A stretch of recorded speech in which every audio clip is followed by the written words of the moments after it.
سوال پوچھا ہے کہ درود شریف پڑھتے ہوئے صاد کو سین کے ساتھ پڑھنا کیسا ہے،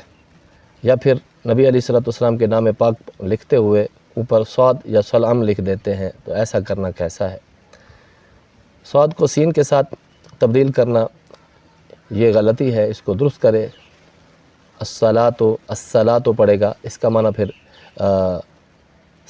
سلام بن جائے گا، اس کو یا تو سلام کے ساتھ پڑھا جائے۔ بہرحال یہ غلطی ہے، اس کو درست کرے۔ اور بعض اوقات ایسا ہوتا ہے کہ پڑھنے والا تو ٹھیک پڑھ رہا ہوتا ہے، لیکن سننے والے کے لیے مسئلہ ہوتا ہے کہ اس کے اندر اس کو سین سنائی دیتی ہے۔ اور باقی رہا نبی علیہ الصلوۃ والسلام کے نام پاک پر صاد کی علامت مخفف طور پر، درود پاک کے مخفف کے طور پر صلی اللہ علیہ وآلہ وسلم کی صرف صاد کو چھوٹا سا نشان لگا کر لکھ دینا، یا صاد لام عین میم صلی اللہ علیہ وسلم اس طرح کا مخفف بنا کے لکھ دینا، علماء کرام نے اس کو منع فرمایا اور سخت منع فرمایا کہ ایسا کرنا حرام ہے، بلکہ وہ پورا درود شریف لکھے اور پڑھے تو پورا درود شریف پڑھے،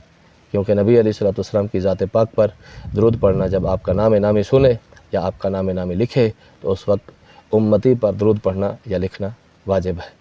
زندگی کے اندر ایک مرتبہ، اور پھر جیسے محفل کے اندر بار بار نبی علیہ الصلوۃ والسلام کا نام پاک آ رہا ہے تو بہتر یہ ہے کہ ہر مرتبہ درود شریف پورا پڑھے، اور اگر کم از کم ایک مرتبہ پہلی مرتبہ شروع میں کے اندر بھی اگر درود شریف پڑھ لیا تو باقی مرتبہ اگر اس نے نہ پڑھا یا بیچ میں کسی وقت پڑھ لیا تو وہ بھی جائز ہے، لیکن لکھتے ہوئے صاد کی علامت ڈالنا یا سلام کی علامت مخفف کے طور پر درود شریف کے طور پر ڈالنا یہ منع ہے۔